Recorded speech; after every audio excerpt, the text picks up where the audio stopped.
Hello everyone, and welcome to another Vintage Cube video. This is draft number 2 of the season, and we are 1-0 in trophies with a sweet Esper control deck in the last one. Hopefully we can keep that streak alive. And we have a pretty good pack to start. No clear outlier, no power or anything like that. But Jite is very strong, Fallen Shinobi is great, Teferi is great, and Sheldock Isle. I want to take Teferi because I do love Blue Eye Control, and this card is obscenely powerful. But it's possible Sheldock Isle is the right move. It's sort of free, like it just is a land and lets you cheat on mana, lets you play something at instant speed. It's just a really, really strong card.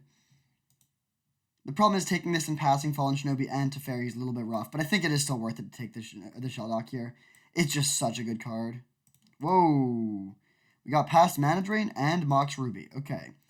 That's interesting. Mox Ruby is a better first pick, but if we're already playing blue, then Mana Drain is arguably better.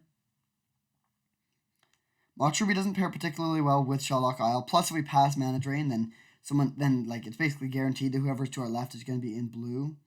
I actually think I like taking Mana Drain over Mox Ruby here. It is close, but this is interaction, and it also accelerates us very effectively. Close pick. I think I do like this. Brainstorm is also pretty good with Sheldock Isle. You can Brainstorm, put Progenitus on top, and then play the Sheldock Isle or something like that, but let's take the Mana Drain here. Really close. I would certainly take Mox Ruby over any blue card other than the most broken ones, but Mana Drain is in that category of the most broken ones. Ooh, okay, now we get a Splinter Twin. We passed the Deceiver Exarch already, so we could speculate on that coming around. It's not super likely to, though. Alternatively, we could just take Spellseeker. Somewhat Late Guy's Cradle, Plateau is also good. Inquisition is good. I think it's best to take the Spellseeker. Deceiver Exarch isn't that likely to come around. Yeah, let's just take the Spellseeker here. It can already find Mana Drain, and then we're likely to find some other stuff that it works with as well. Also, I don't want to oversell the importance of this, but cards that take cards out of your deck are really good when you have Sheldock Isle. You just want to get to a library having 20 or fewer cards quickly. So, Spellseeker, take a cantrip out of your deck, play the cantrip, use the cantrip to find a fetch land, play the fetch land. That just takes a bunch of cards out of the deck and helps you get to Sheldock Isle much more quickly. Okay, I don't really understand Gilded Drake in this format. I mean, it's sort of like a 2-mana mind control, I guess. That's one option. What else would we take here, though? Some decent white cards. Sakura Tribe Elder is good. Could take Botanical Sanctum. I honestly don't hate taking Botanical Sanctum here. Green looks fairly open. Sakura Tribe Elder is good in blue-green, but I think I'd probably prefer to have the fixing before the Sakura Tribe Elder. The one problem is I think blue-green is a worse color combination than a lot of the other color combinations you can do because it doesn't really plug your weaknesses that well. Being able to get green mana ramp is nice, but it doesn't give you good interaction. I think it's still worth it to take the Sanctum, though. Yeah, I'll take Botanical Sanctum. Okay, some good stuff here. I think we want to take Memory Deluge. I really like this card. It's just a very strong value play on turn 4, and then in the late game it can completely win the game. Dig Through Time is good as well, but let's take the Deluge. Thragtusk is a pretty good card in these sorts of blue-green decks, but I'm not going to take it over excellent card draw. Okay, Thieving Skydiver versus Leovold. That's a pretty late Leovold, and honestly I think that is just a pick. Thieving Skydiver is good as well, but this, Leovold does not normally go this late. We already have the Botanical Sanctum, and it's just a really, really strong card. Let's go with that. Okay. Green Sun Zenith is good. You can find it off of Spellseeker, and it can grab Leovold. That's pretty good. Alternatively, we could just take Garruk. Or a board sweeper. Actually, I think I want to take a sweeper here. We don't have that much black mana right now, but having access to a board sweeper in this sort of deck is absolutely huge. Yeah, let's take that. Ooh, okay. Really late Liliana. Garruk Relentless is good too, but I think we want to take the Liliana. Yeah, this card is extremely strong. And Fallen Shinobi Wield. There's also Elder Gargaroth and Ophiomancer. I think we want to take the Shinobi here. Elder Gargaroth is good, but Shinobi is excellent, and we don't have a ton of ways to enable it right now, but we're likely to get some. Okay, this is sort of just a brick for us, unfortunately. Augur, I guess we could take the Augur. Depending on how our mana looks, this could become good, but we need to get a lot more fixing to get to that point. Now we could take a birthing pod or hangerback. Honestly, let's take the hangerback walker. This is good for protecting planeswalkers and attacking them. Alright, interesting deck. We have some very good spells, but we don't have great mana fixing to cast the spells. Alright, we can take Scavenging Ooze now for the board. I probably don't think we're going to main deck this card, but it's a nice card to have access to. Okay, Thragtusk is good. Yeah, this deck's looking pretty sweet. I would like a little bit more interaction, especially cheap interaction. So, 2 mana spot removal spells, 2 mana counter spells, 1 mana discard spells, things of that nature. But this is a pretty solid start. Alright, I think we can take a Massacre Worm here. Lava Claw Breaches has some utility for the board, but our mana fixing is just too bad to go that deep. So, let's do it like this. So now, deck is looking great. We just need the mana fixing to cast all our spells.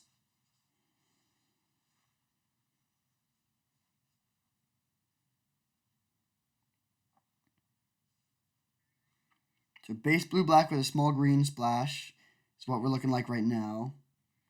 Well, there's a Fractured Identity, but I think that's going a little bit too deep. That's just pretty greedy. We could take Bayou or Misty Rainforest.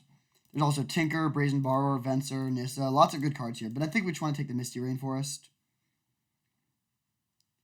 Hopefully Bayou can come around, and it might. But fetch lands are the name of the game here. They're so important for these sorts of decks. Yeah, let's take that. Sorry, Fractured Identity. This card is just absurd, but we have just nothing even close to casting it. So I think we got to take the fetch. Could have first picked Teferi instead of the Shelldock Isle, and then taking the Fractured Identity in that pack. Although it does, I mean, green and black look like the most open colors, so forcing blue and white might not be the right move in this draft.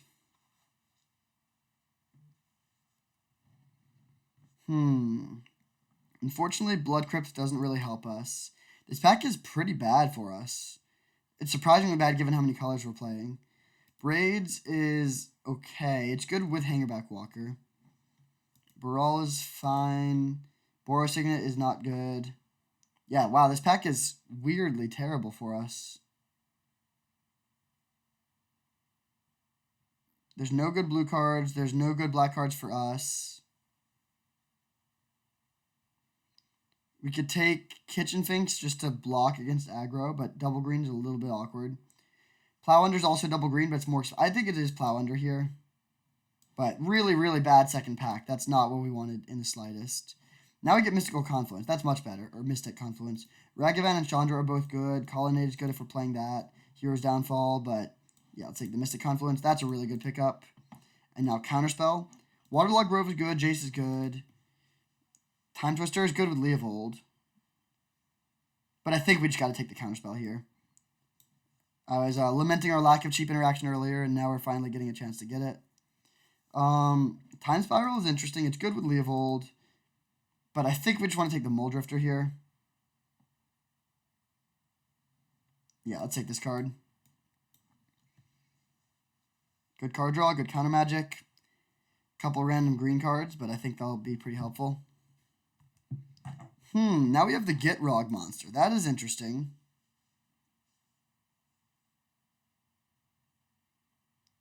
Alternatively, we could take Snapcaster Mage. That's the main competition. Snapcaster is great with the counter spells. Okay with a board sweeper. I mean, go with like Plow Under, I guess. That's going a little deep, though. Probably that is the pick. Gitrog monster is fun, but Snapcaster Mage is great and cheap, which is very relevant, of course. Plus, there's a chance the Gitrog monster comes around. If we had more fetches, this would be better. But yeah, I think we should take the snap. Now, Cryptic Command, Edric, Voidwalker. All interesting options. Voidwalker is very good. I think I want to take the Cryptic, though. It's looking like we might be able to be fairly heavy blue. Yeah, I'll take the Cryptic Command. It's just a really good card. Of course, then we get him to Torok, and no fixing at all. Oath of Druids is not very good. I guess we take the Hymn. But the mana is looking terrible. This is going to be very tough to pull off. I mean, I think the deck can be fine, but being able to like play Cryptic Command and him to Torok is going to be tough to pull off. We're probably going to have to pick a lane and sort of move more in one direction there.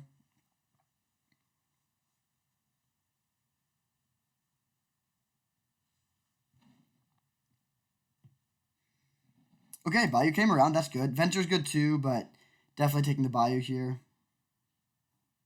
Really late Thalia. So our mana's not horrible. Botanical Sanctum, buy your dual lands, and Misty Rainforest is a tri-land because it can get black, green, or blue. I still don't think we can support triple blue and double black in the same deck, but if we got like one more fetchable land and 2 fetches, then maybe we could.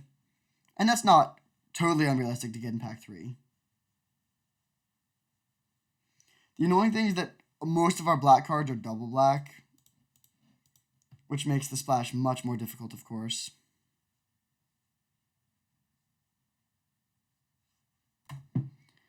Alright, all the cards we were considering came around. They're still not great. I think we take the Kitchen Finks because it is going to be a really good sideboard card in some matchups.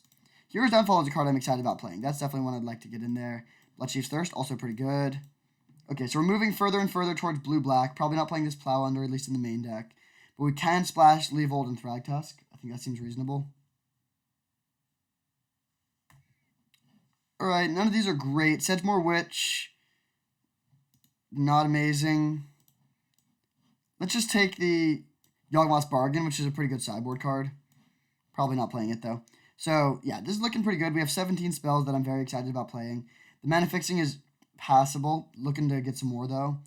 Ooh, there's a Marsh Flats, but, I mean, we're taking Time Warp. Urza Saga is interesting, too. Dak Faden, Bribery. Lots of good stuff in this pack, but Time Walk is really, really strong. So, we will happily be taking this. It's also very good with Time Walk and with Spellseeker. In terms of ways to win the game, we're a little bit light at the moment, but Fallen Shinobi can do it, Thragtusk can do it. We still have a bit of packs left.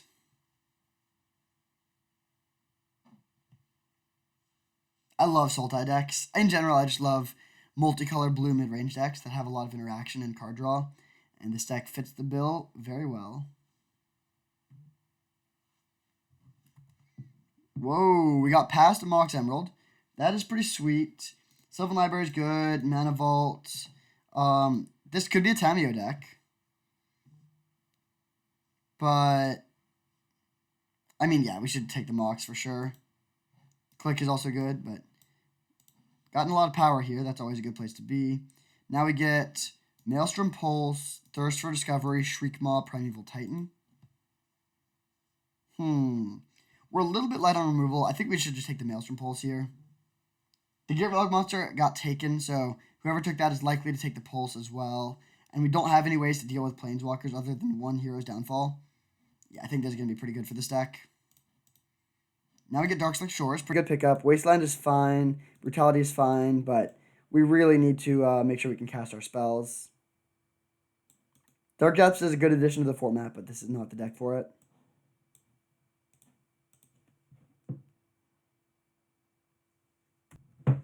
Well, there's the Vampire Hexmage to combine with the Dark Depths, but we're not going down that route right now. We could take Urza, although we don't have a ton of artifacts to pair with it. Could take Golos. Golos can find Sheldock Isle. It's better if we have access to a land that can produce white and red mana. Horizon Canopy is fine. I don't think this is that good if we have no artifact synergies. Yeah, let's take the Golos here speculatively. Now we can get a Scrubland. Repeal is fine, but not that good. I think I'd rather just take the Scrubland. Which is basically a swamp for this deck. We're not using the white mana other than activating Golos. But we would like to be able to have lands that produce all 5 colors. Now we just need 1 red source, and Golos is going to be a really nice card in the deck. There's also some splash benefit of being able to cast Kitchen Finks off of the Scrubland. Interesting pack here. There's a Time Warp to pair with our Time Walk, which is decent. There's also Deserted Beach as another white source, but we just got the Scrubland. And this land is way worse than Scrubland. It enters tapped most of the time. Or not most of the time, but a lot of the time. I think it's worth it to take the Time Warp here. Now we get Blooming Marsh. That's a great pickup. Murderous Rider is good too, but I think I'd rather take the Fixing. So really hoping to get a super late red source for this Golos. With Time Walk and Time Warp, Golos becomes much better. Like if you spin Golos and hit like an extra turn spell and something else, you can really go off.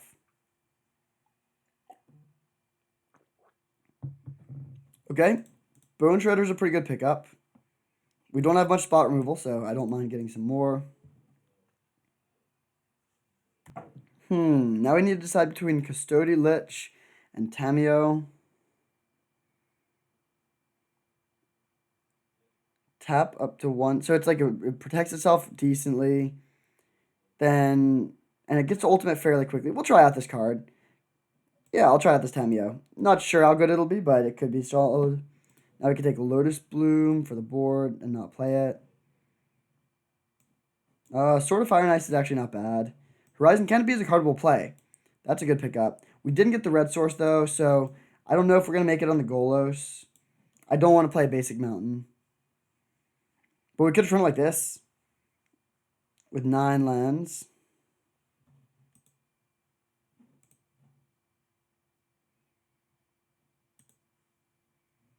Yeah, this deck seems pretty sweet. I don't actually know exactly what completed means, though. I'm going to check that real quick. Or, let's see.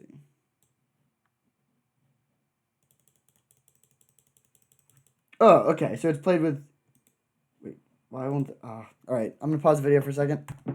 All right, we have our round 1 opponent with our Sultai mid-range deck. Our sketchy mana will hopefully not be the downfall of us here. We're on the draw. I'll pop my face up to the top here.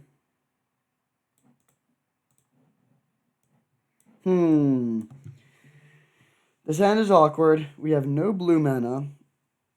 And we're slow. But we have Maelstrom Pulse and a Board Sweeper. I think it is worth the keep. It's pretty dicey, and I wouldn't fault someone for shipping this, but it has some nice interactive spells.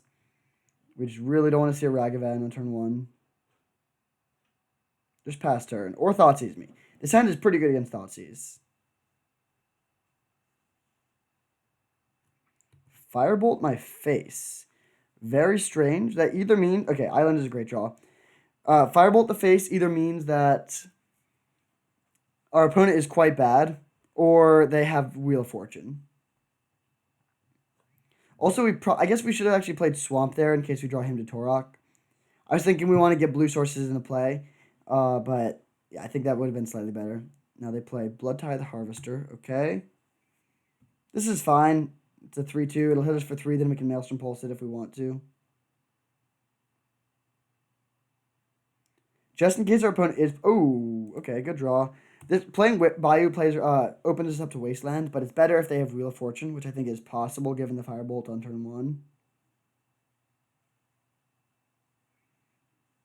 I am going to fire off this Maelstrom Pulse here almost no matter what next turn. I just want to use my mana efficiently when our hand is so full of gas.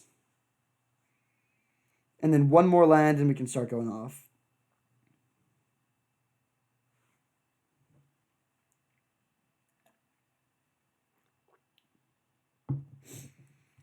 All right, they're swinging for 3 and passing. All right, that's good for us.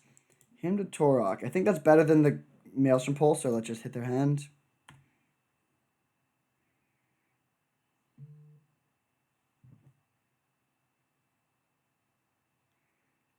We hit 2 lands. Okay. Interesting. They're playing Forest.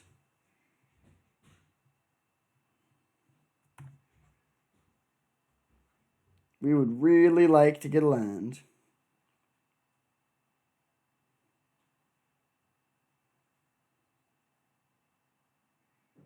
Kaya's Cradle. Wow, their deck is sort of all over the place.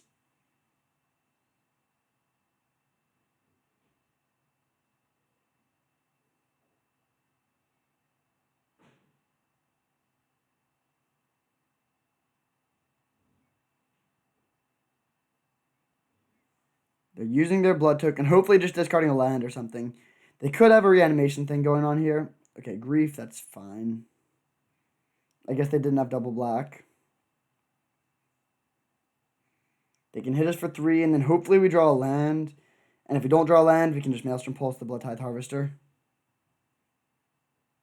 Animate Dead, Grief. Fair enough. So they probably want to take our Board Sweeper here. And we are under some pressure. We're going to go down to 12, and they have 5 power on the board. Our hand is stacked, so if we can hit some land drops, we'll be able to win this game pretty quickly. But if we miss land drops, they can close it out also pretty quickly. And we may be in some trouble.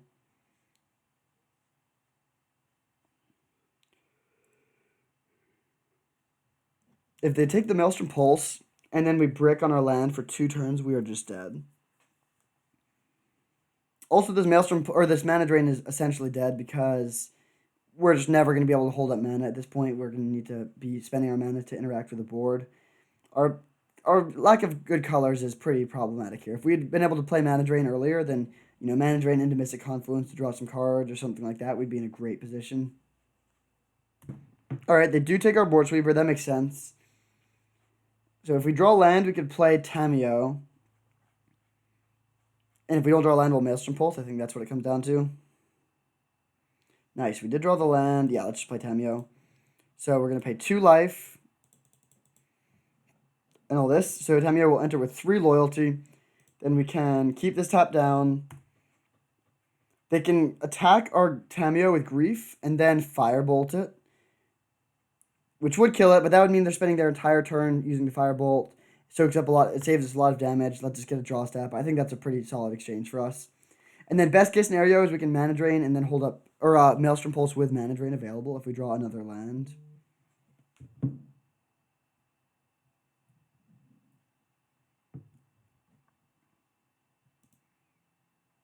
Where are you swinging with this Grief?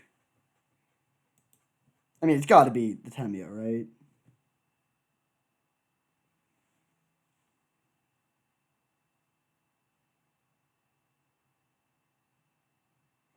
This is an interesting design. It's pretty rare to see Planeswalkers that have all unique abilities. And the +1 isn't really unique, but the -X and the -7 both are. So, and then the completed 2, just a lot of interesting design space for this card. I don't think it's that good. It's not like a slam dunk in Vintage Cube by any means, but it's a pretty cool card. I like it. And I like the versatility that completed gives it. Okay, they didn't use their Firebolt. That's really weird.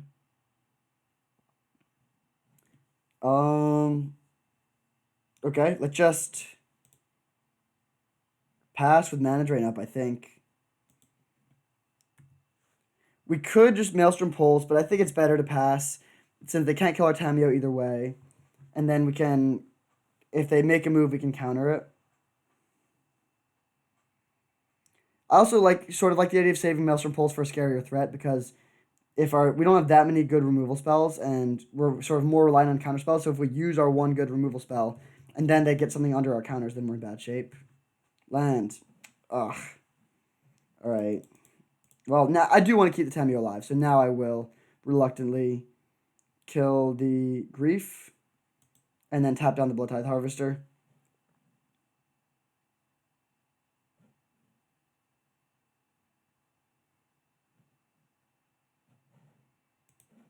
Then we plus here.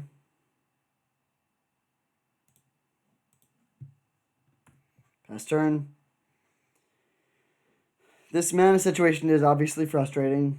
We kept a 3-lander. Oh, no, maybe we only kept a 2-lander. Yeah, I think we did. But we have 13 lands and a Mox left in our deck. So over half of our lands would be, or over half of our deck would be mana sources. Hopefully we can draw one of them.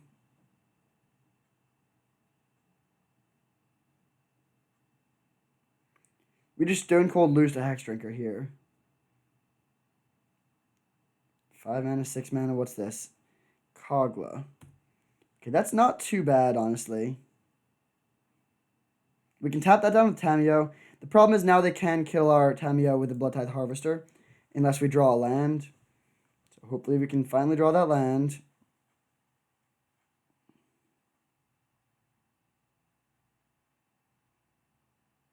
Brutal.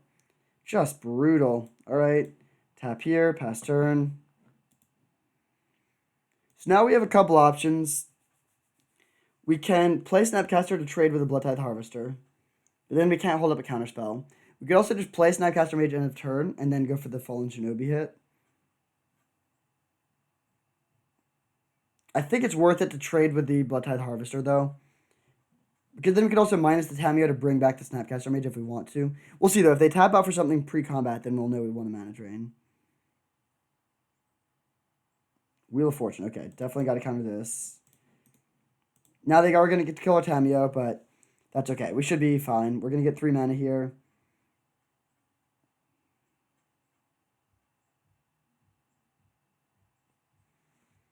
It is frustrating that we're still stuck on 4 lands, though.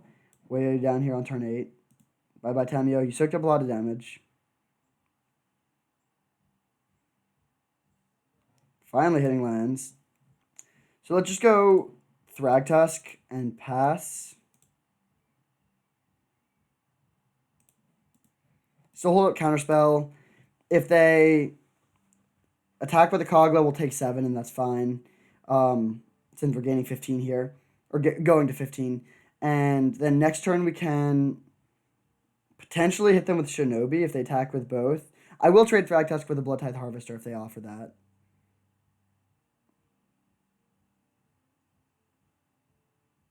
Okay, they do offer the trade.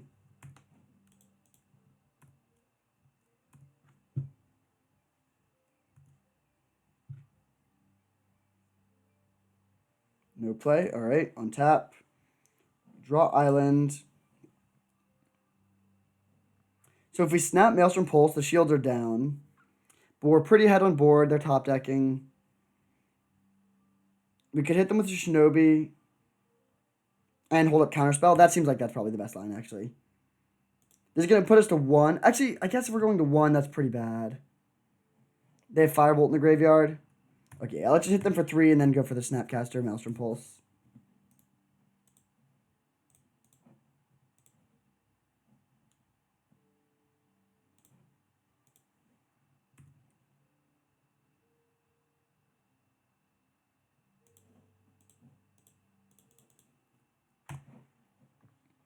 So, we have a great hand and 2 creatures on board with a Fallen Shinobi in hand. They have more life, more mana, and a Firebolt in the graveyard. And the shields are down for this turn. So if they slam Inferno Titan or something like that, we're probably going to die. But this is the key turn. They need to have something here.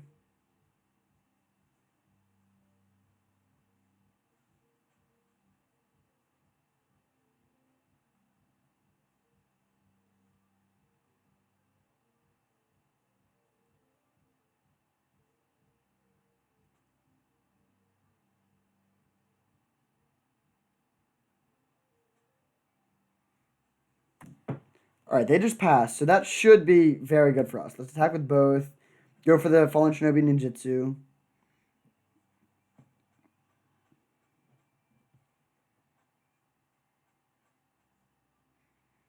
I do love a good Jund deck. Our opponent's deck looks sort of fun, but I think it's going to be a tough matchup for them. So, swing.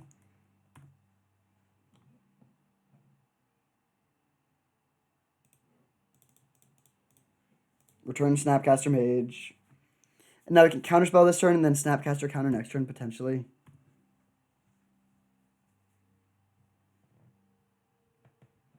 Alright, just getting some mana. Don't hate it. In fact, we could actually Snapcaster him to Torok here. No, I think it's just better to hold up counterspell.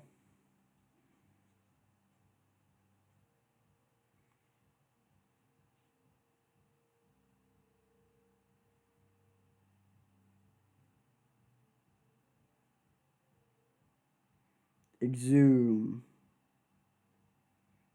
I think we let this resolve. Although, how bad is it if they get back Kogla? No, let's counter this. This is pretty good. And then they can only have 5 mana, so that narrows down the really scary cards they could have as their last card. Okay, they pass. They're not dead on board, but they're very close. Let's go to combat.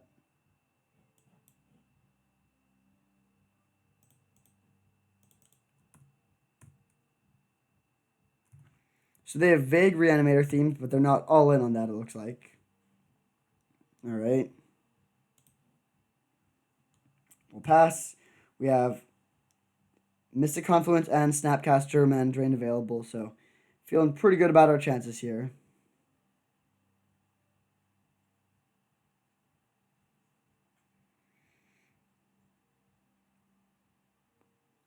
Is Banefire a risk? They have 7 mana, so even if they went land Banefire, they could not kill us. I guess Black Lotus Banefire kills us, but that's... I don't even know if Banefire's in the format anymore. I'm not too worried about that.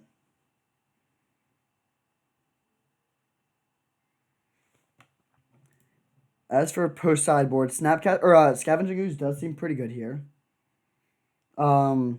It's good against Firebolt, good against Animate Dead, good against Exhume.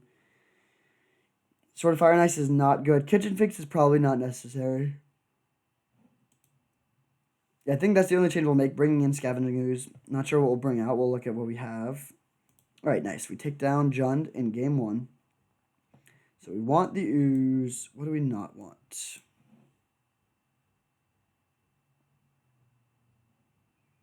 Hangerback Walker seems pretty good. Bone Shredder seems fine. It's good against Kogla. Yeah, I think it's worth it. Tamio is solid. All these top end pieces are good. Cryptic Command's a bit tough to cast, but I think it's still strong.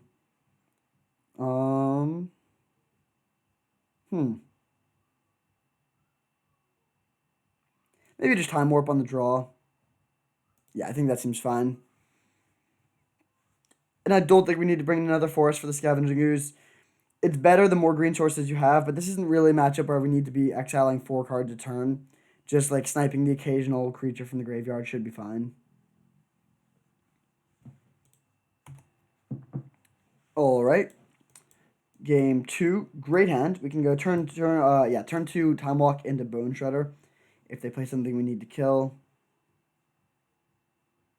We also have all our colors. We don't have double blue or double green, but I think that's okay. I'm not going to expose the Darkslick Shores on turn 1 unless we draw like a counterspell or a mana drain. Because that's the land we care about. If they were to waste land our Darkslick Shores, that would be quite bad for us. If they kill our Bayou, that's fine. Chain Lightning my face. Okay, that's not how you want to play Magic. Like, that's not a great plan. Okay, we do draw the mana drain, so let's get the Darkslick Shores down in case we find a blue source.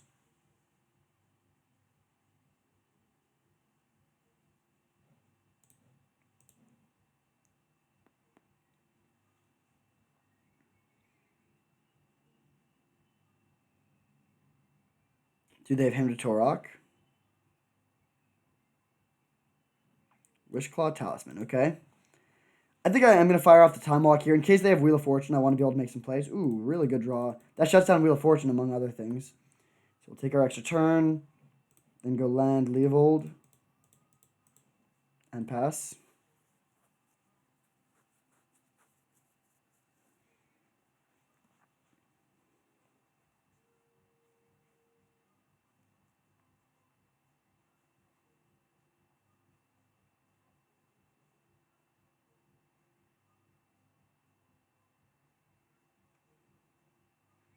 I bet they're wishing they saved the Chain Lightning now. They could have just killed this Leovold. It's a good lesson for the kids out there. Save your burn spells for creatures 95% of the time. Infernal Grasp. Okay, sure. So we get our clean 2 for 1. They lose 2 life. This is totally fine. Do we want to Maelstrom Pulse the Wishclaw Talisman? I think we do.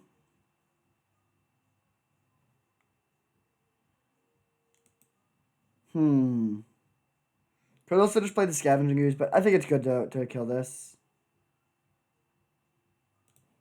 Yeah, I want to use my mana efficiently, especially in the face of a deck that is playing Wheel of Fortune.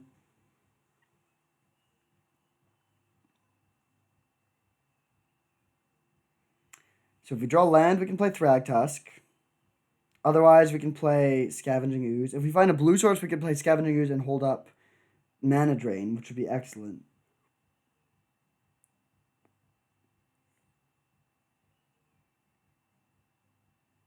Faithless Looting, okay.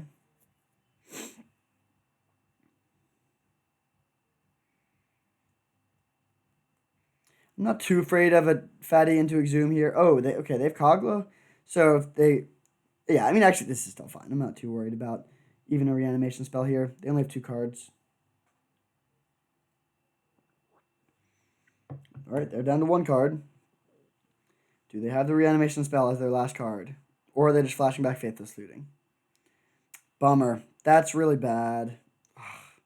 That's very bad.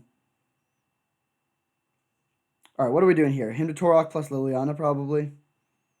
Start going after the hand immediately. Somehow we only have 1 blue source still, even though we've gone through half of our deck.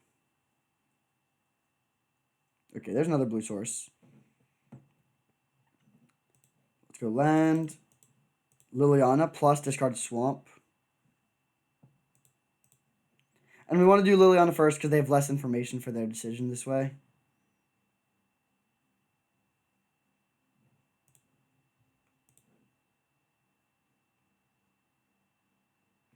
Our deck is largely lands at this point. We have 6 lands accounted for, so 11 are still in our deck. So I think it makes a lot of sense to discard the Swamp here. They'll probably discard a land as well. Emrakul, whoa, okay. Him to Torok you. And we'll pass.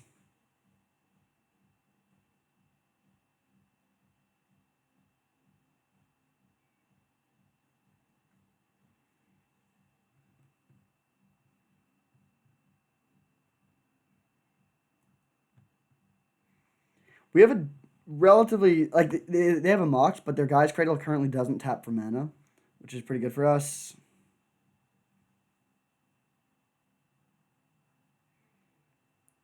Next turn we can play Spellseeker for Counterspell.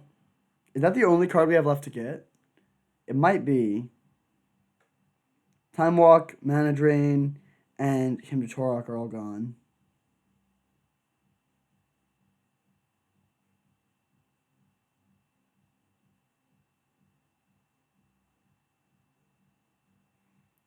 This is a pretty big turn here. This is their first turn with their new hand. If they don't do anything big this turn, we can continue going after their hand to potentially counter something. We could also go Snapcaster Hymn to Torok to really cut through the rest of their hand. Especially if we don't draw a blue source. Bloodtithe Harvester, not a problem. We can kill that pretty easily with Liliana.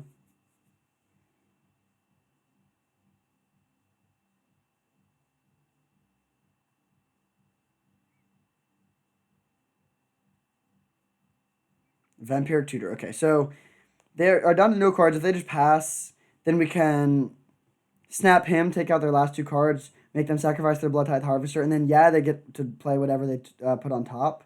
But against our Cryptic Command, Hangerback Walker, Liliana, I'm not too worried about most single cards they could have here. Especially because Wheel of Fortune's already gone. In Jund colors, there's not really other cards that do that.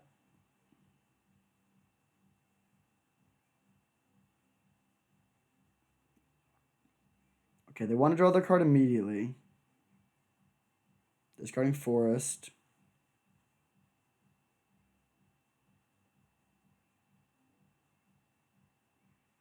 Animate Dead, Emrakul. Okay, fair enough. So we're going to need to go Snapcaster Mage into Kill Spell. Or we could go... one interesting option is we could go Snapcaster Time Walk and then just double Edict with Liliana.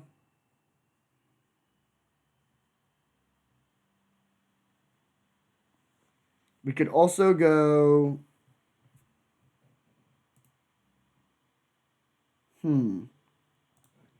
We could go Snapcaster Time Walk, make them sacrifice with Liliana.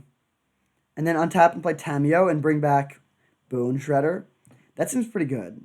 I think we want to plus to take out their last card in their hand, though.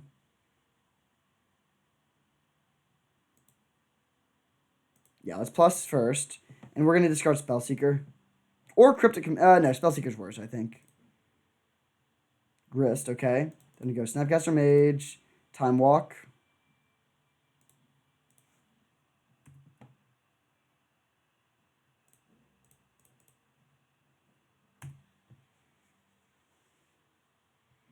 Now we go sacrifice a creature.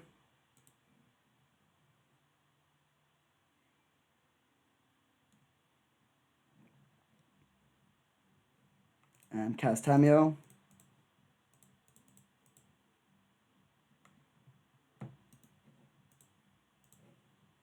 Exile Bone Shredder.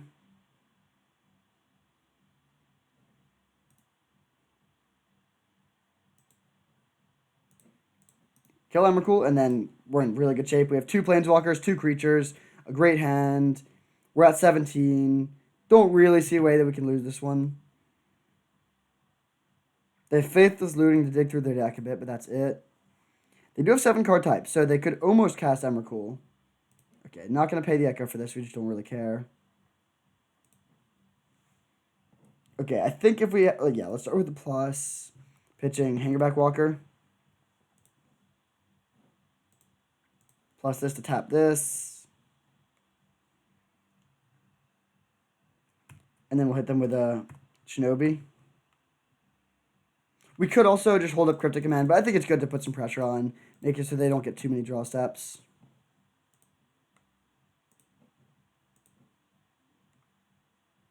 Huh.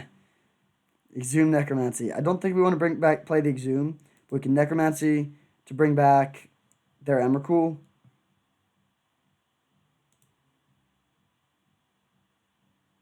I think Emrakul... We could also bring back Scavenging Ooze to prevent further reanimation shenanigans, but I think it's better to just put the huge thing into play. Then we'll pass.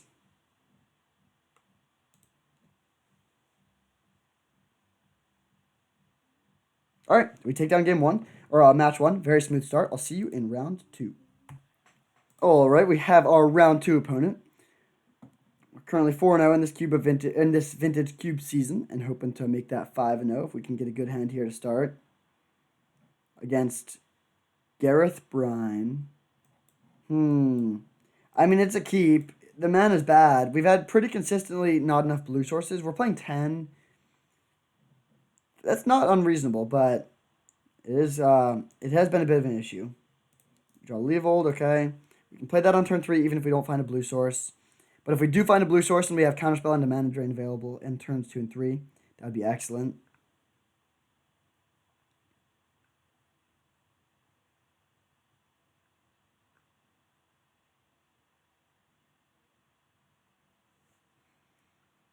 Blue-black is probably going to be a relatively decent matchup for us. We're not great against aggressive decks because we don't have that much removal, but they're probably going to be slow. Ugh. Okay. We will play around Wasteland here. Just pass. Really unfortunate that we have 2 counterspells in hand, neither of which we can play. If they were Mana Leak or Remand or Miscalculation or Spell Pierce or we had a second blue source, then we'd be in really good position. But unfortunately, none of those things are the case. Sedgemoor Witch. Okay.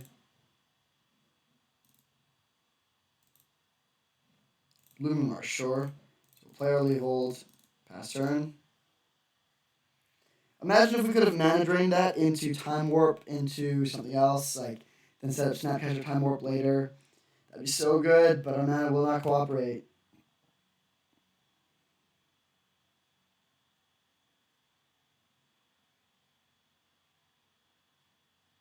We could trade here.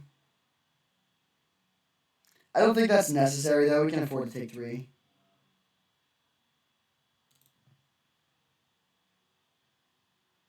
Ravenous Chupacabra. Okay, we get to draw a card. Maelstrom Pulse. It's not bad.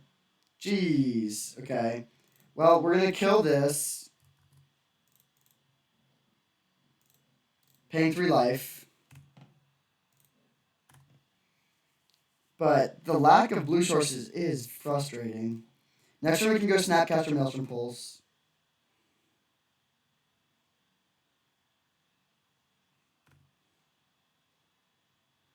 And 12, what's their play?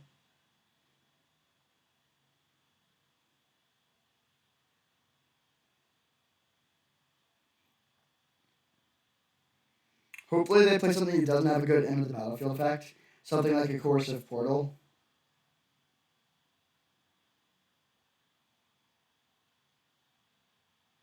Frantic Search, okay, that's totally fine.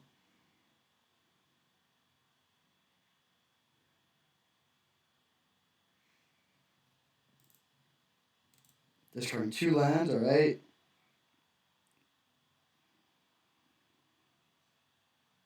Thoughtseize. Alright, fair enough. They can take our Snapcaster Mage.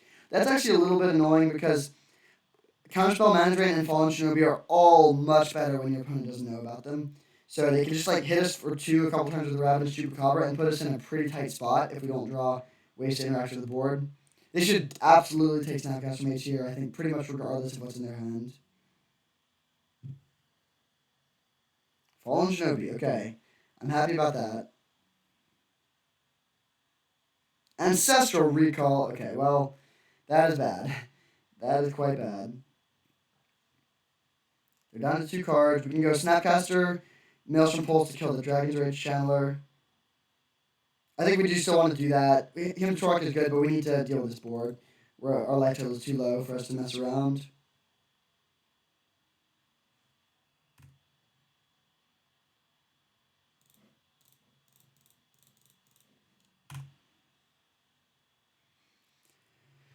So if we get to trade the Snapcaster with the Chupacabra, I'll very happily do so, especially with Fallen Shinobi dead.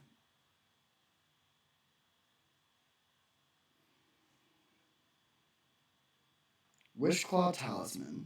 Alright, they attack, we block. Now, please pass and let us draw land. Oh, brutal. Alright, Him Torok you. Pass turn. Still sitting on only 1 blue source.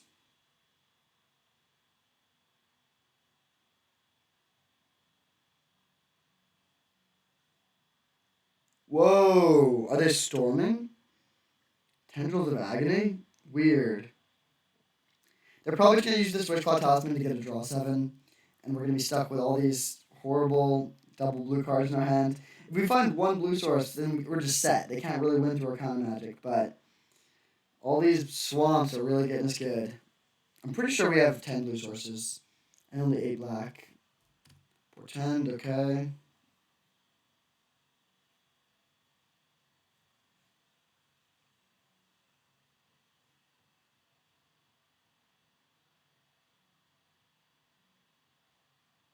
Oh, they portend us. Interesting.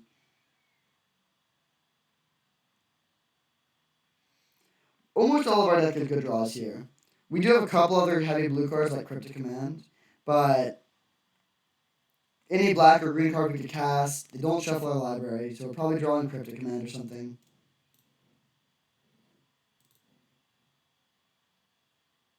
Shelldog Isle, weird. That was like the best card we could have drawn. I don't know why they... Yeah, that's very strange that they left that on top. Grab Liliana, put these on the bottom. And pass turn. No counter magic this turn, so they can use their Wishclaw Talisman and get a Time Twister or whatever they want here.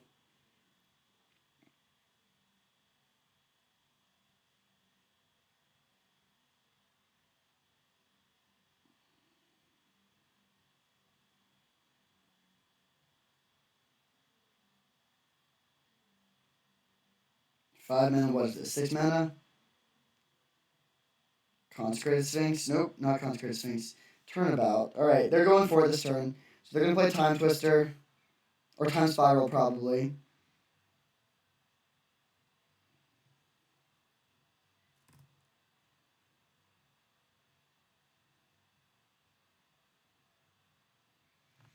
Alright, this should be a good matchup. I think we're probably going to lose this game, but it should be a very good matchup overall. We have good counterspells, we have some reasonable clock, and Storm is just not a great deck in general. Although they do have some good pieces. Thoughtseize, Ancestral Recall, Dark Ritual, Tendrils, some good stuff.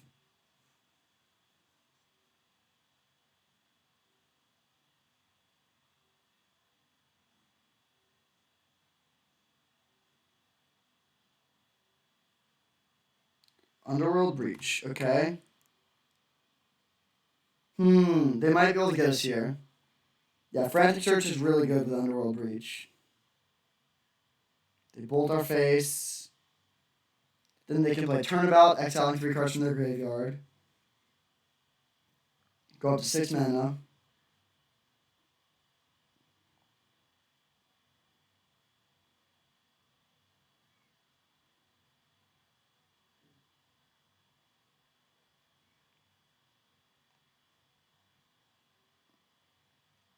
Yeah, the Turnabout, they go up to 6 mana. They have 10 cards in the graveyard. So this means that they exile 3 cards from their graveyard. And then they can play additional spells. So they could go Bolt, exile 3 cards, Bolt, exile 3 cards. But then they would not be able to turn it on and Bolt again. So they can't kill us that way. What is Storm at? They've played Underworld Breach, Turnabout. Oh, I think they played 2 Turnabouts. So yeah, they should be able to win with Tendrils here. They can just go Bolt and then Tendrils, and that should be much more than lethal.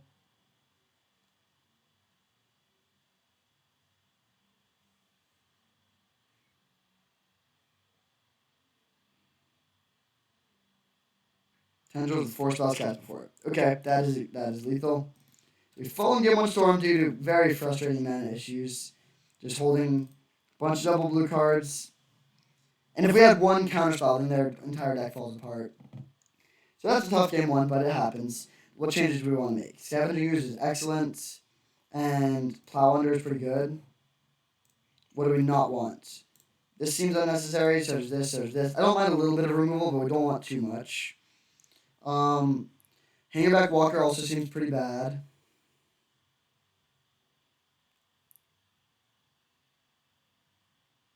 We could play this to deal with the Dragon's Rage Channeler.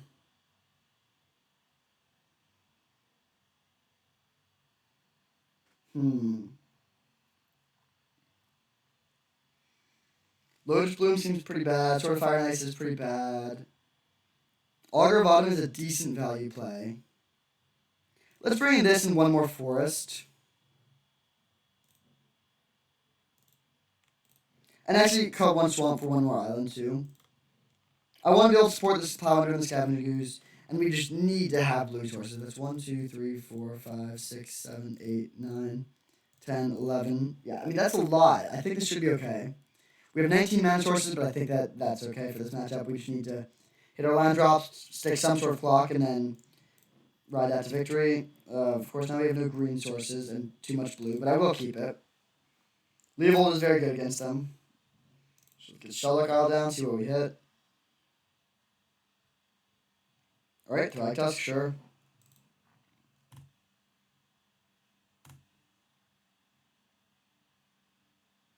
Best draw would be a Forest, so we can go Scavenging Ooze turn 2 into Leovold turn 3 and start bringing the beats. I also wouldn't mind a Counterspell.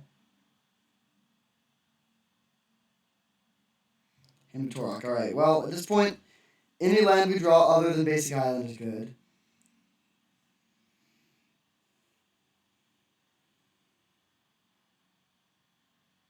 Baleful Strix. Okay, that's not that bad. Okay, sure. Leovold. Because of the Strix, we can't attack with Leovold, so I guess it is a little bit annoying, but not the end of the world.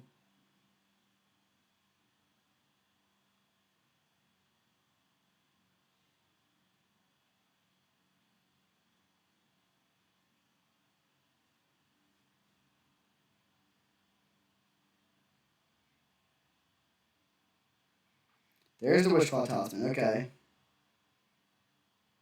Then we pass. And we draw a land that produces green or black. Okay, Muldrifter is fine. Let's try by just evoking this. Or do we want to play... Yeah, let's evoke this. I'm not too concerned about my life total. It's somewhat of a relevant variable with tendrils, but we might draw a tap land. And I really want to be able to get a tap land in play if we draw one, like a Darkslick Shores.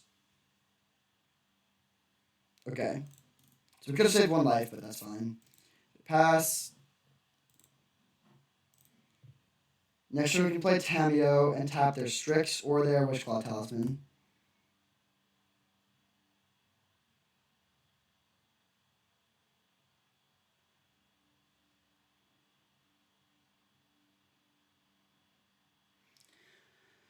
Another option would be to swing with a Leovold and then play Tameo and bring back Leovold. But the problem with that would be if they counter the Tameo, that's bad.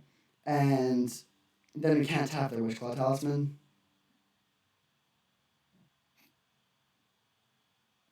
Collective Brutality to drain us and look at our hand. Alright, we'll draw a card.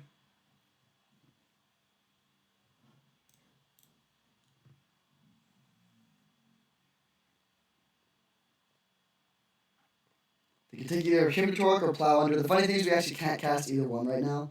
So they sort of need to speculate on whichever one we'll be able to get our land for first. They take the Plow Under, fair enough.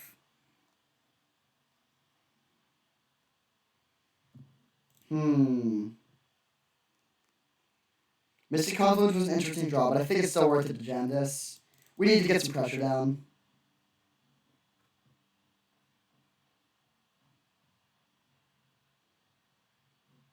And I don't actually care that much about the damage, so I'm going to tap the Wishclaw Talisman.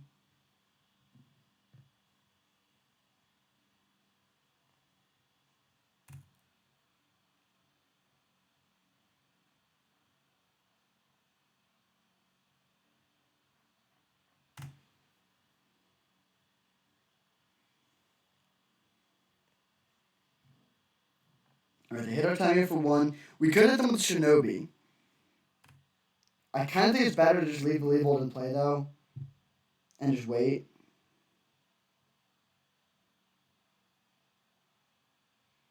Lightning Bolt, the Leavold. Alright, we'll draw a card. Man, this is frustrating. So we could bring back Muldrifter with the Tamio to try and hit land. That would turn on Shellock Isle. We could also bring back Leavold. But I think we really need to be able to cast our spells here. Yeah, I'm just going to bring back the Muldrifter. And try and find a land. Not good land. Oh, actually no, Time Warp is good. Warp is good. So we'll cast this. Then get the tap land in play. Pass turn. Okay, now we can start going after their hand. We have 2, 4, 6, 7 mana, so we can play Swamp, Himtorok, and then pass with Mystic Confluence available. And I actually don't want to trade damage here, let's just pass. And then in turn we can slam Thragtusk and crack the Horizon Canopy if we want to, but I think we want to keep the green mana.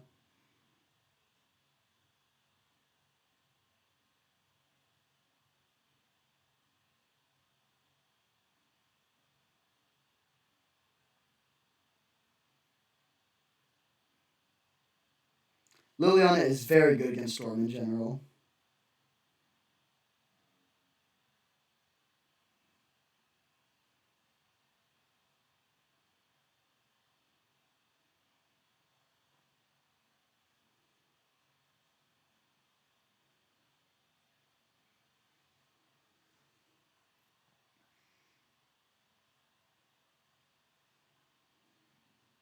If they don't do anything, yeah, we're not just going to fire off the Mystic Confluence. We will save that for a counterspell for sure. We're very up on resources. We have a great hand, more lands. We're about to get the Thragtusk down for a clock, so I think we're in a great spot. This Baleful Strix has put in some good work, though. That is for sure.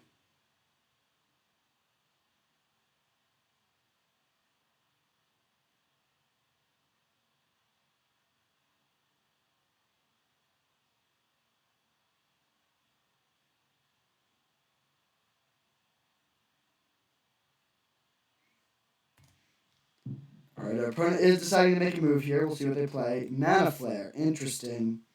I think we just want to counter double draw here. This makes them a lot of mana.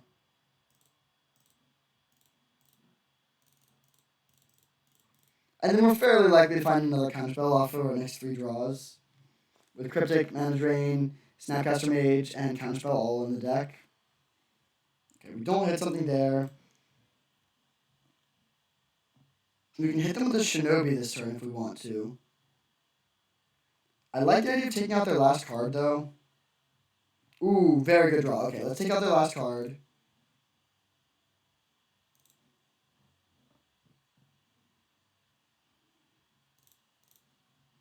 Plus discarding Island.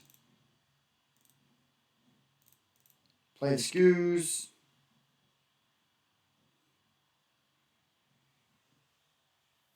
And then pass this counterspell up. Yeah, that seems pretty good. Why won't this Mox Emerald go into play? Good question.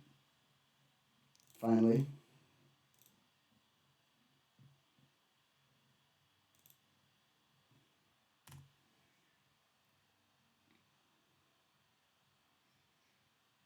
So now we can go in and turn exile something with Scavenging Ooze plus use Shelllock to put the Thragtusk into play.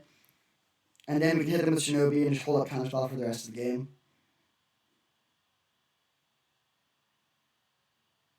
Alright, nice. So we take down Storm in game 2. Do we want to make any changes on the play for game 3? Bone Shredder still doesn't seem great. None of these sideboard cards seem very good. I don't really want to play 18 lands on the draw. We could play Augur of Autumn. That requires double green, which could be awkward. Let's just run it like this, I think. 19 mana sources is too many, but none of the cards on the sideboard are that relevant. And I don't want to ever lose a game because we don't have the right colors of mana. And then boom, immediately this hand. I will keep it because we have Counterspell, but just no black or green mana is rough. Oh, well. Mana Drain's a good draw. We're going to use Counterspell first because we don't have any use for colorless mana at the moment. But having 2 cheap Counterspells against this deck is great. There's the Strix again, sure.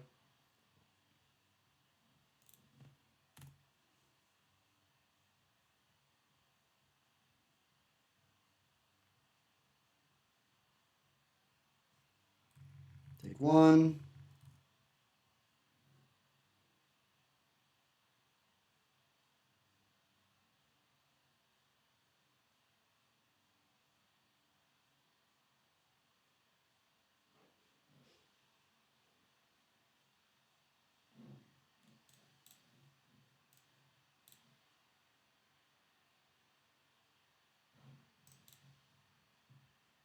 Sedgemoor Witch. Okay, that's worth the counter. Especially when we're so far away from being able to have our black mana situated. Jeez, this is not looking good. We're playing 19 mana sources, so well over half our deck is mana. Most of it is not just basic islands, but we're just on the mono basic island plan so far in our 3-color deck. Take 1. Okay, good. So we could play the Tameo, but I think I'm just going to pass with Cryptic Command available. And if they don't do anything, will I use Cryptic Command to bounce draw a land? I think so. I think we need to get the ball rolling somewhat. We don't have land drops, so just playing land go isn't great. I'd much rather than play a spell here, but I don't think just passing is right. Okay, nice. They are playing a spell. So we can counter draw. Hopefully draw towards more lands. Nice. Now do we gem Thragtusk or pass leaving up counter spells again?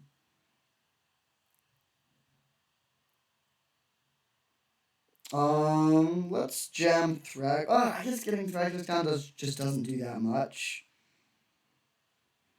I think it's still worth it, though. We need to do something. I think just playing Drago is not where we want to be. Custodial Lich is gone. We have Hero's Downfall to deal with the Planeswalker if they have one. We can't kill it this turn, but we can soon.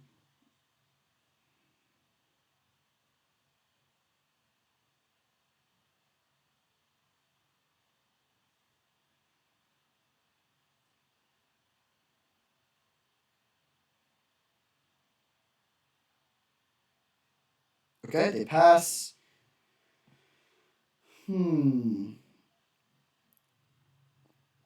Let's play Tameo for 4 mana, leaving up Mana Drain, and tap down the Baleful Strix.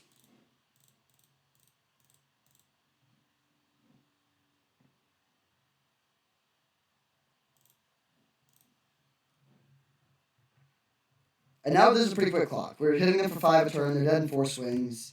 We have Mana Drain into Snap Counterspell available, or Snap Cryptic. Okay, Bolt. That's fine. I'm going to let that go.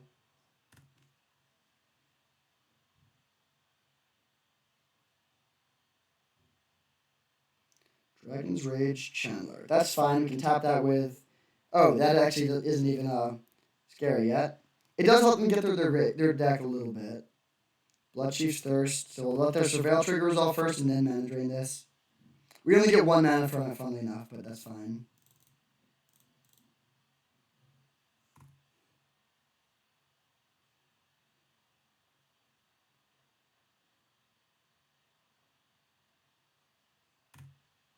Man, our mana situation is quite awkward right now.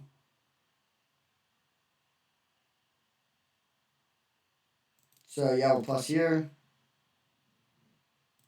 Tap land, swing for 3.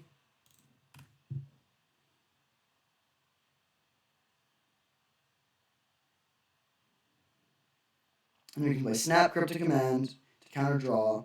Ancestral Recall. Okay, well that's a really good card. But they only have one card left, so they probably don't have a counterspell.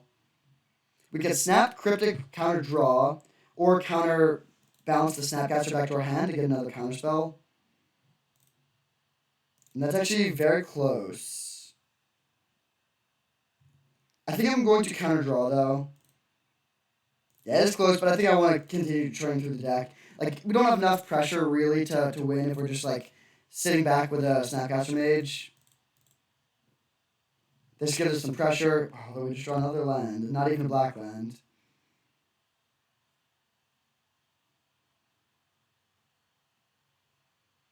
So they can hit our Strix. They hit the Strix against the Tameo, which will mean we cannot ultimate it. Or sorry, we can't -5 to get back another Thragtusk. Okay. A non-lethal Tendrils is not really a problem.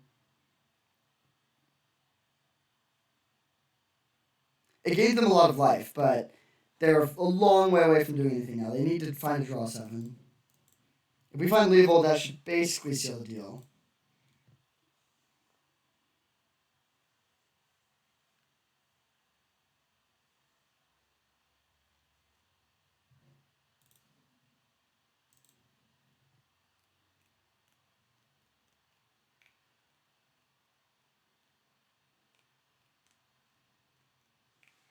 They put a card on top. Fallen Shinobi would be a very good draw. And they do attack here, so they're taking 5 on the backswing.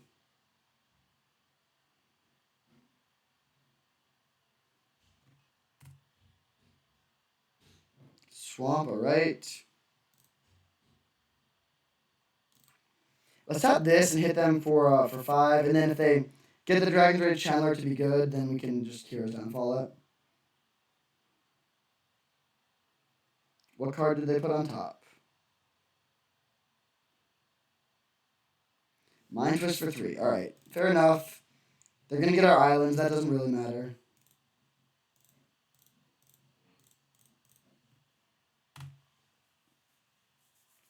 Now our hand is gone, but we have 5 power creatures plus Tameo going. We could bring back Thragtusk or keep Tameo plussing. Oh, that should seal the deal. Because we can attack and then have a Snapcaster Mana Drain, probably. Or definitely. I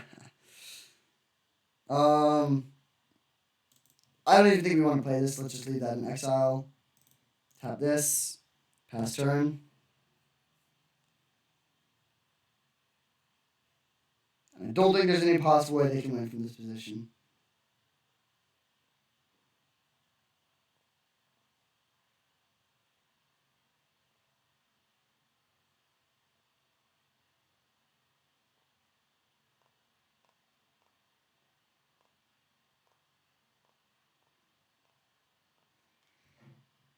Alright, they just pass. Let's go to combat. Flooding pretty hard over here, but that's fine.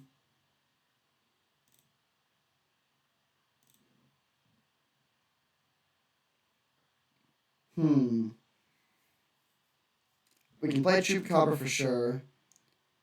Is it worth playing Turnabout? I honestly think it's better to just leave it in exile still. And I'm actually going to bring back Thragtusk to prevent us from getting burned out by anything weird. Like, now we're safe against Banefire. We were already pretty safe against Banefire, but yeah, this seems fine. Alright, sweet. We are 2-0 after taking down Storm. I'll see you in the finals.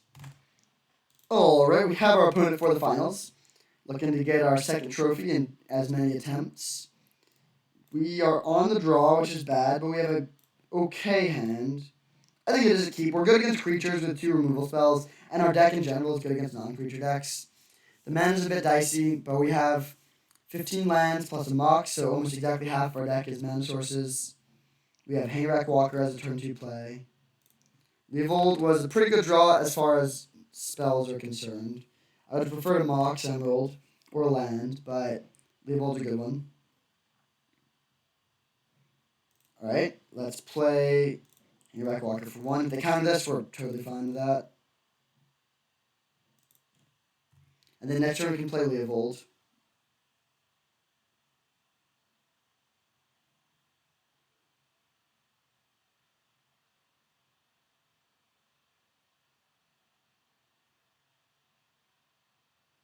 A Braid the Hammerback Walker is totally fine. One less removal spell for the Leovold. Let's just jam here. If they counter it, they counter it. We don't really have a hand that can play around counter magic very well.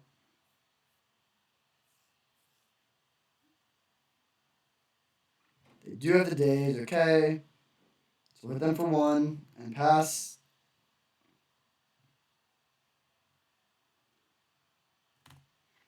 So blue-red could mean a number of things. They could be playing Splinter Twin, they could be playing Sneak Attack, they could be playing Storm combo, or they could be playing mid-range. Based on the Urza, it makes it more likely that they're just playing mid-range. Here's Downfall. Okay, let's play the Bone Shredder. Hit for 1.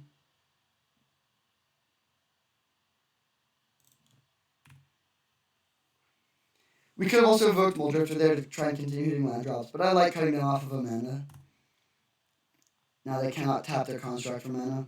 Seasoned Pyromancer. Okay, that's a good card. They discard their hand and draw 2.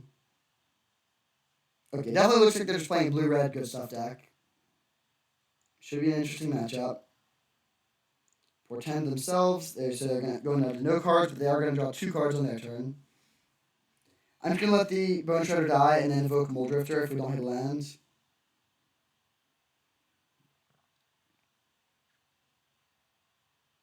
They don't shuffle, so they like what they see. This is a bad attack. I'm very happy to trade Bone Shredder here. I was going to let the Bone Shredder die either way. So the Bone Shredder was a nice 1-for-1 trade with Urza then, for 1 fewer mana too. They draw their land off of the Portend.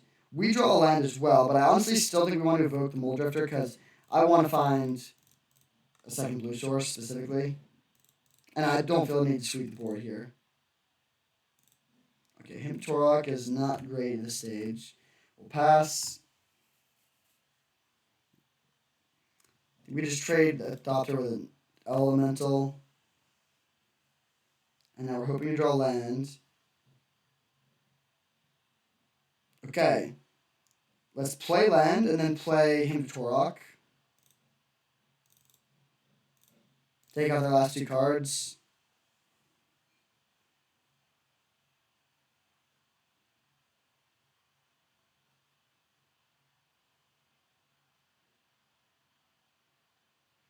Cryptic Command to counter draw. Fair enough, that is pretty bad.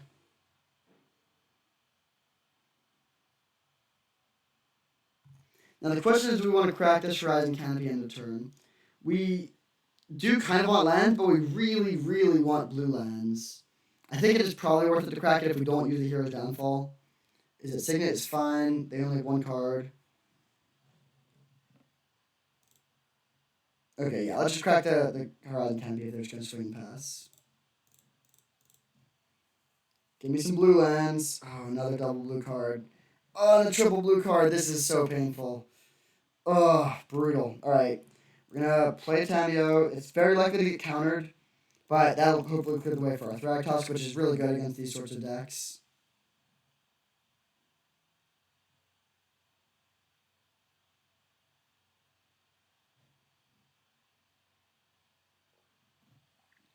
Man, it's been such a consistent problem that we haven't had blue mana. 10 is a little bit low for our requirements, but still pretty unlucky to have drawn all 3 of our really heavy blue cards and only 1 blue source in the top 17.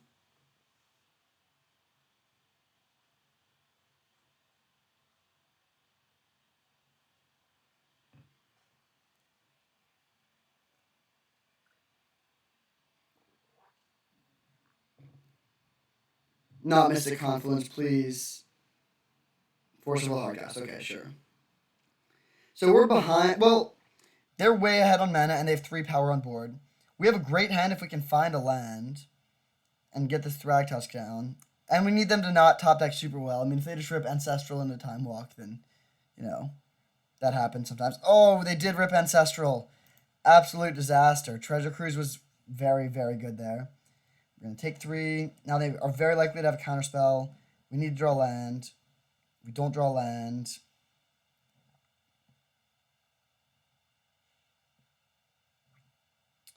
We really don't have anything we can do here. Let's just pass and hold up Hero's Downfall to kill the Seasoned Pyromancer. This has been a pretty painful game. We're getting sort of punished for cracking the Horizon Canopy, but I think it did make sense given our information set at the time. We really wanted to find blue sources, and we still do.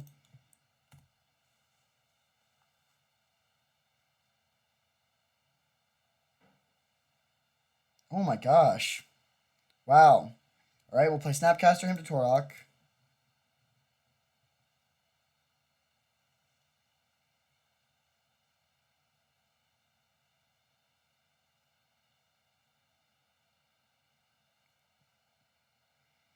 $13 of our next 21 cards are mana sources. No, sorry. Actually, yeah, 13. That's true. Miscalculation. Okay. We'll pay the 2, but we can no longer flashback to him to Torok.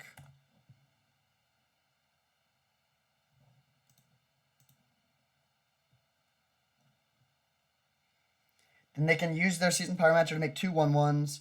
We can trade the Snapcaster with one of the 1/1s and then try and sweep their board.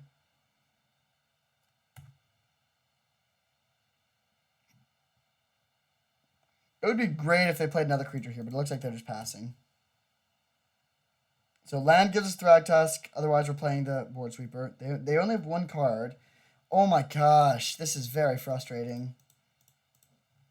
Sweep their board and pass. We've gone through half our deck and still just sitting on 4 mana. Faithless Looting. Okay, they're still at 1 card, but they can go through a lot of their deck. They discard 2 lands. Then what do they find? Oh, they flashback Looting. That's great news for us.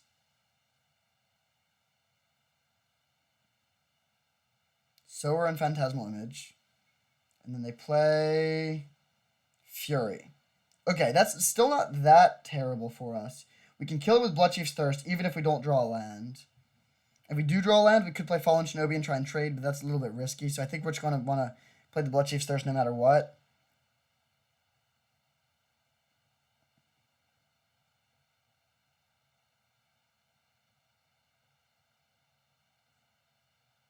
Ha! They accidentally did. That's too bad.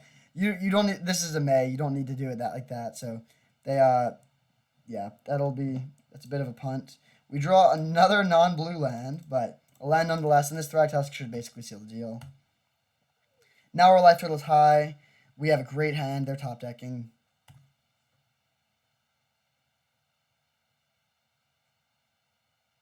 Oh, well, that was the card they needed to draw. And now they're just way ahead. Yeah, Time Twister is very good in those situations. That's pretty frustrating. They just top deck Time Twister. Good that we got the Thragtusk down first, and then we got we now have our blue mana. They steal our Thragtusk, but we can kill the Sower, so I'm not too worried about that.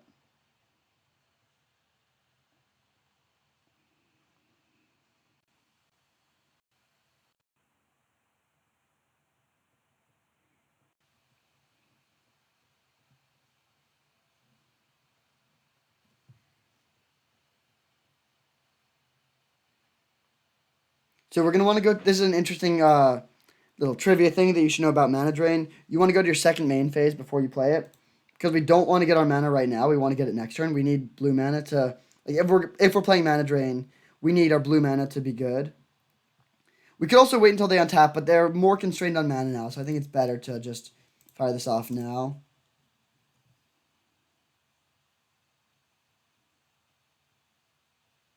Okay, now we'll pass. We could him Torok them, but I think it's better to go for the mana drain.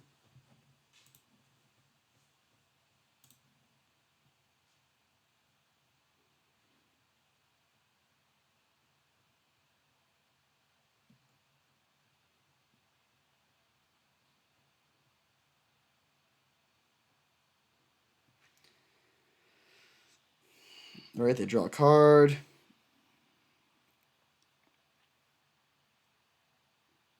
Our hand is stacked. We just need to, the question is whether or not they can leverage their mana advantage to be an issue for us. I don't think they can, though. If they're starting with Cracking the Fiery Islet, this seems pretty good for us.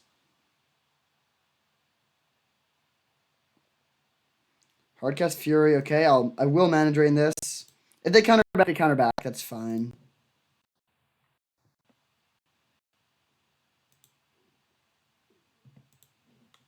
And if this works and we get 5 mana for our turn, that'll be great. Our hand uses excess mana very well. Making another play. Inferno Titan. Okay. That's pretty good. We're going to need to deal with that. They kill our Thragtusk. We can go Mold Drifter into Spellseeker into Time Walk, which is very strong. So I think we're still ahead, but it's going to be close. Oh, they hit us for 3. Weird. That might mean they have a lot of burn in hand. Okay, we get all our mana.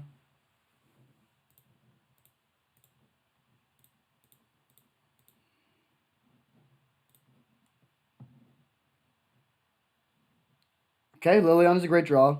We're still going to play Spellseeker Time Walk this turn, though.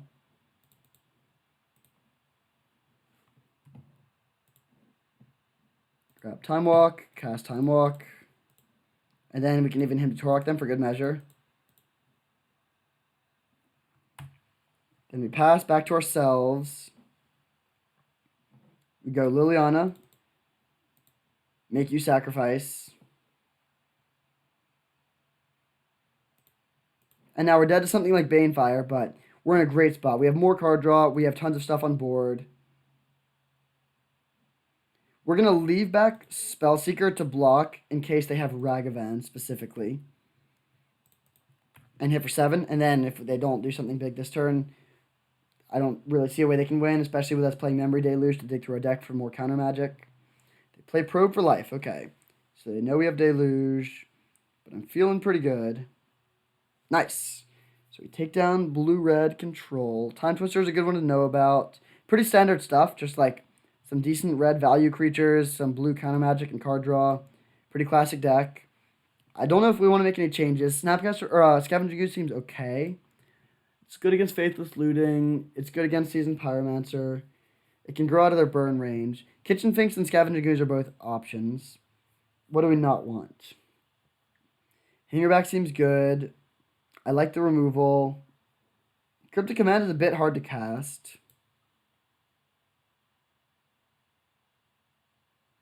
I think I like all the black spells. Honestly, I think we just run it back. These cards are fine. If we see more, if they side into a more aggressive deck for game 2, then we can bring that in for game 3. Also worth noting, Sword of Fire and Ice does give protection from their entire deck, but they have a Braid to deal with it, and it's just not that good. Alright, this is a keep. No play for the first 2 turns is a bit sad, but lots of interaction starting on turn 3, and we have all our colors. Okay, let's lead on. Sort of interesting situation. We could draw him to Torok or a counterspell. I guess we have more counterspells, so I'll lead on Island here, but it is close. Probably doesn't matter. Just pass. Nice.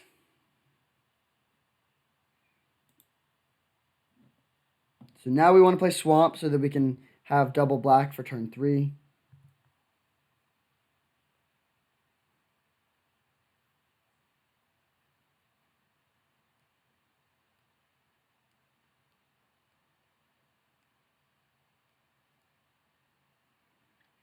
If they just pass with mana available, do we jam Liliana? I think the answer is yes. We don't have any counter magic. Okay, they're playing something. Oh, they just hardcast Starfleet Daredevil. Okay, this is best case scenario. Now we can play Liliana and make them sacrifice that. If they have a Daze, they have a Daze, but that's not too bad for us. They're going to go down on land.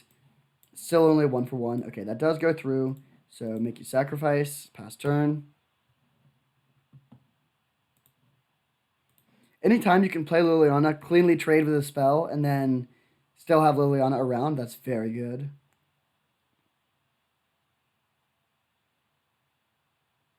They just pass. All right, this is great. So it's plus. Discard Island.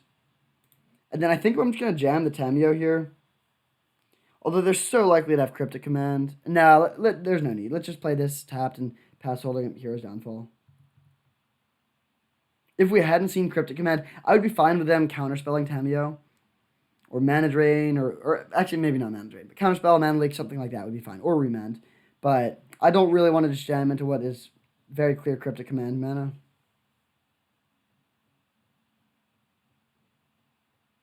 And they did have it. Okay. So they bounce our land. That's fine.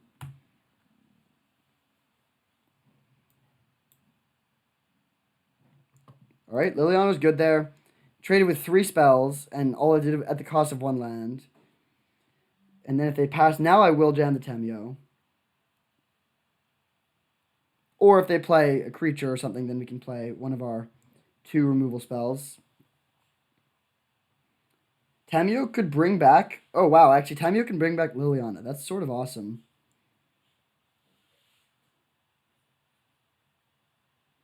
I think that's probably worth it. Time Twister. Ugh. Okay. Well, that's annoying.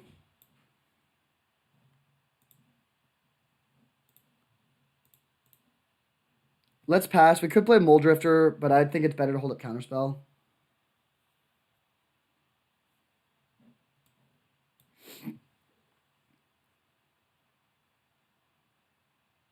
Time Twister completely invalidates so much of the game.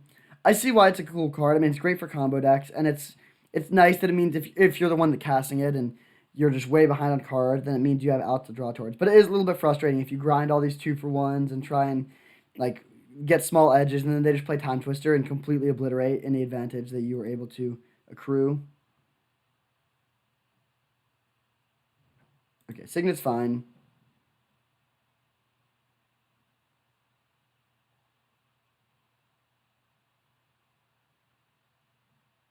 Hopefully they just pass here, and then we can Deluge looking for some sort of hand disruption. Ooh, Time Walk and Hang It Back Walker both seem good. Mystic Confluence, interesting. Let's play land, Time Walk, and then try and play Hang It Back Walker for 2.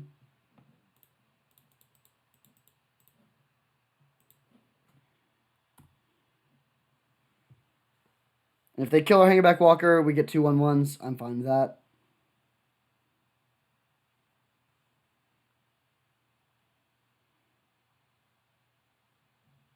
Days. Okay, sure.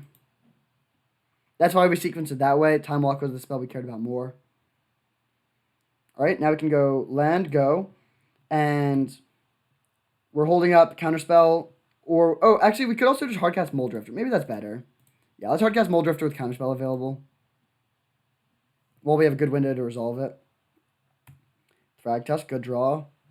Yeah, I think we're in a great spot here. This is the sort of game that our deck is designed to play.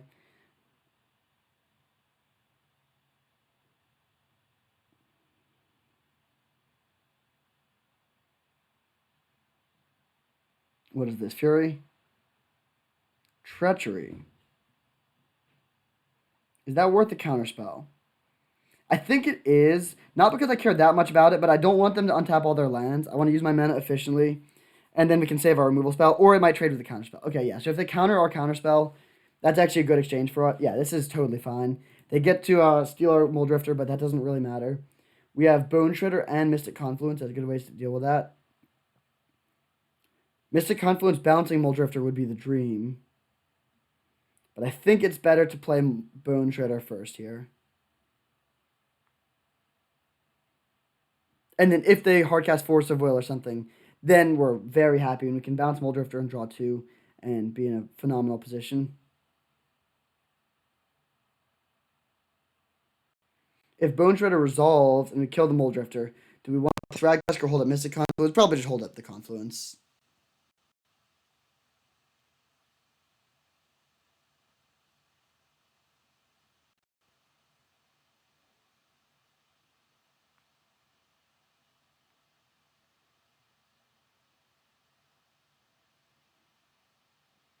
Treasure Cruise. Well, now they're back in it. We were very ahead until they played the Treasure Cruise, but that changes things a bit. Tamio, interesting draw. Still starting with Swamp Bone Shredder, though.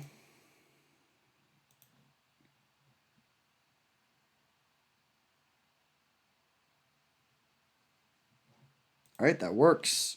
And then I think we do want to just pass holding at Mystic Confluence. That seems better than playing Tamio.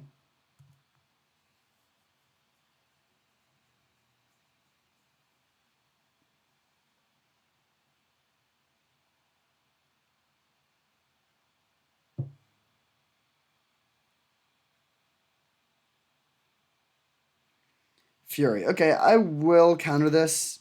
If they counter back, that's fine. So we want to counter unless they pay 3 twice and then draw a card, because they can pay 3 once.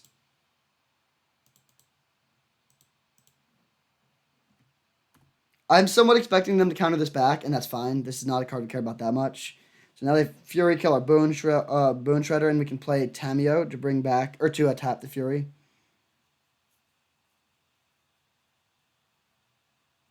Ooh, good draw. So we have 5, 6, 7, 8, 9 mana. Let's go land, Tamio.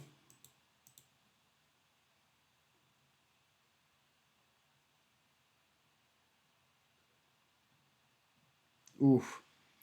Getting towards that late draft lag. I'm sorry about that.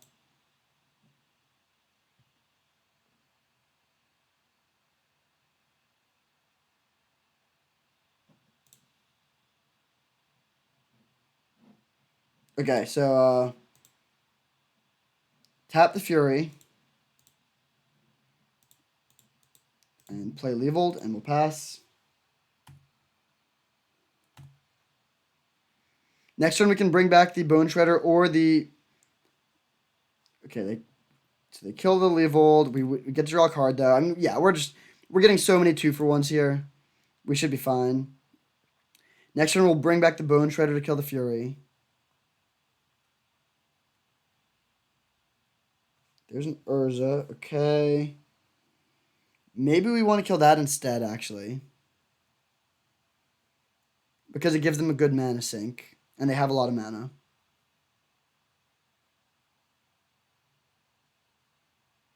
Spin Urza and hit a land. Decent value. Yeah, we need to kill the Urza, actually. I think that's a pretty high priority. Ooh, we can do both. So we'll bring back Bone Shredder to kill the Urza.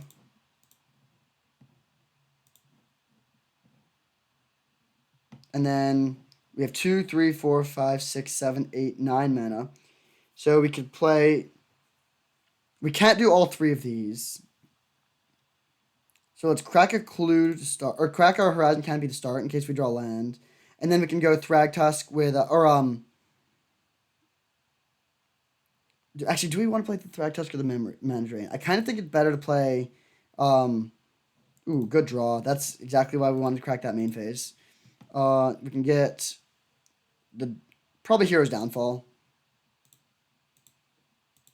And then we could play Thragtusk. Yeah, that seems better. Play Thragtusk and hold up Mana Drain. And then we can just chump block the Bone Shredder on the Fury. And maybe trade with the Construct, Mana Drain their play, and then have Maelstrom Pulse and Hero's Downfall available as backup removal spells. We're at some risk of milling ourselves. What do we have for win conditions left? I mean, Tamio's still in play. It's probably fine. So attack. We block.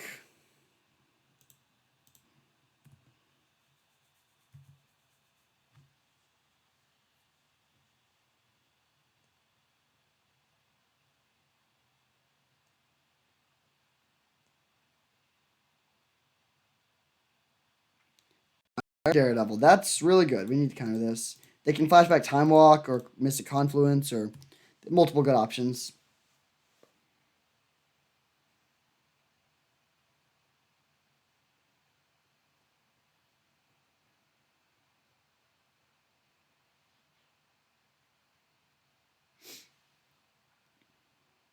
Sower of Temptation. Fair enough. Now we need to kill that.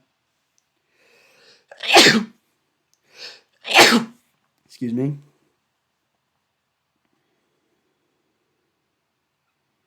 Do we want to bring back Leovold or just plus? Probably plus. So we can Maelstrom Pulse or Hero's Downfall the Sower, then plus the Tameo on the Fury, and the Thragtusk can block the Construct. The question is, which one do we want to save? Well, let's play Memory Deluge to start.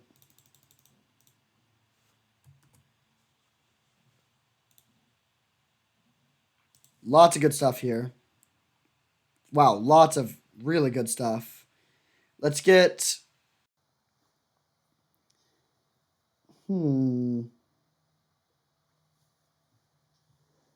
Obviously, we're not taking land. It's between the 4 spells, all 4 of which are reasonable options. I think we want the Shinobi. Because we want win conditions. How much mana do we have available at the moment? Ugh, more lag. Snapcaster Mage has got to be better than Time Warp. So it's probably Fallen Shinobi Time Warp. Fallen Shinobi Snapcaster Mage. Yeah, let's do that. Take that and that.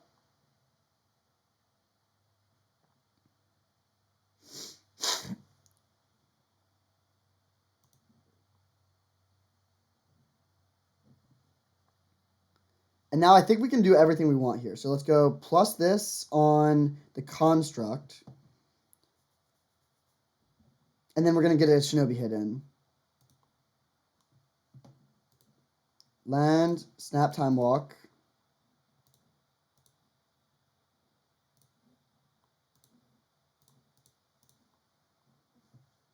Then we pass back to ourselves. We go Maelstrom Pulse.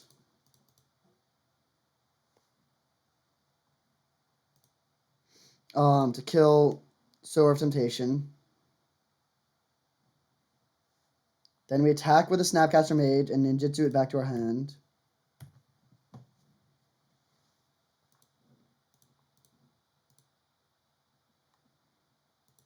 And then if we hit a land off of them, we can hold up Snapcaster Mage Mana Drain.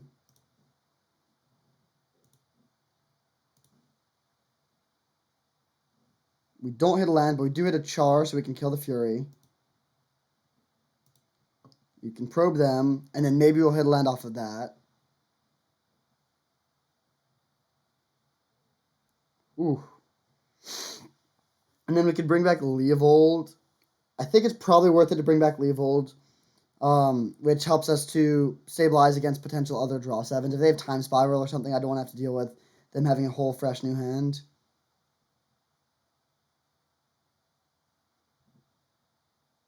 Oh, there we go. All right, they concede. Pretty sweet. Let's pull up the deck list. All right, this was our sweet Sultai trophy deck.